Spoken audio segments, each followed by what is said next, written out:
নমস্কার বন্ধুরা, আজ আপনাদের সাথে শেয়ার করব একদম ঘরোয়া পদ্ধতিতে তৈরি করা সুগন্ধি গরম মশলা গুঁড়োর রেসিপি। সঠিক পরিমাপে বানালে এই গরম মশলা আপনার যে কোনো তরকারির স্বাদ অনেক গুণ বাড়িয়ে দেবে। তাহলে চলুন দেখে নেওয়া যাক কিভাবে খুব সহজেই বাড়িতে বানানো যায় পারফেক্ট গরম মশলা।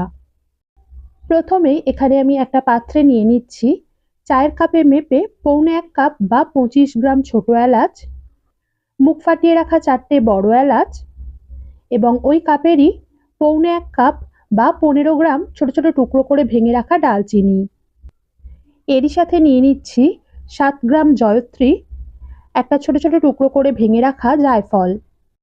খেয়াল রাখতে হবে জায়ফলের পরিমাণ যেন বেশি না হয়ে যায়, কারণ জায়ফলের পরিমাণ বেশি হয়ে গেলে গরম মশলার মধ্যে এর স্বাদটা কড়া হয়ে গিয়ে ফ্লেভারটা অন্যরকম হয়ে যাবে। আর নিয়ে নিচ্ছি 20 থেকে 25টা লবঙ্গ। লবঙ্গর পরিমাণও যেন বেশি নেবেন না, কারণ লবঙ্গ একটু ঝাল হয়।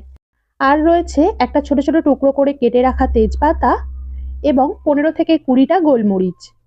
এরপর একটা প্যান গরম করে নিয়ে এই সমস্ত মশলা এই শুকনো প্যানের মধ্যে ঢেলে মাঝারি আঁচে অনবরত নেড়ে 2 থেকে 3 মিনিট অর্থাৎ মশলাগুলো ভাজার সুন্দর গন্ধ বেরোনো পর্যন্ত ভেজে নেব। তারপর মশলাগুলোকে একটা পাত্রে ঢেলে একটু ঠান্ডা করে নেব। আর সামান্য একটু ঠান্ডা হয়ে এলে বড় এলাচের খোসাগুলো ছাড়িয়ে শুধুমাত্র দানাগুলোকে নিয়ে খোসাগুলোকে ফেলে দেব, কারণ খোসার মধ্যে এর কোনো ফ্লেভারই থাকে না এবং মিক্সিতে গুঁড়োনোর সময়ও একদমই মিহি করে গুঁড়োনো যায় না। এরপর এগুলোকে একটা শুকনো ও পরিষ্কার মিক্সির জারের মধ্যে ঢেলে মিহি ও মসৃণ করে গুঁড়িয়ে নেব। তারপর মশলাগুলোকে চেলে নেব। আর এই যে সামান্য একটু মোটা মোটা অংশ রয়ে গেল, এটাকে তো আর মিক্সিতে গুঁড়োনো যাবে না, তাই আপনারা যে কোনো তরকারি বানানোর আগে অল্প একটু জল দিয়ে বেটে নিয়েও ব্যবহার করে নিতে পারেন।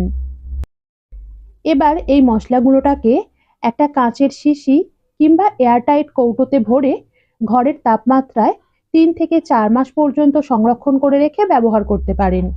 এর ফ্লেভারটা একই রকম থাকবে।